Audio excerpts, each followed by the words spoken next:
Merhaba arkadaşlar, kanalımıza hoş geldiniz. Bugün sizler için güzel çiftimiz Neslihan Atagül ve Burak Özçivit'ten birbirinden güzel fotolar hazırladık.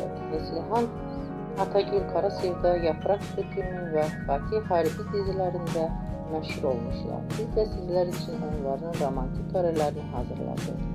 Bu videoların devamlı gelmesini istiyorsanız ise kanalımıza abone olup yorum yazmayı unutmayın. Herkese teşekkürler. Bizden bu kadar.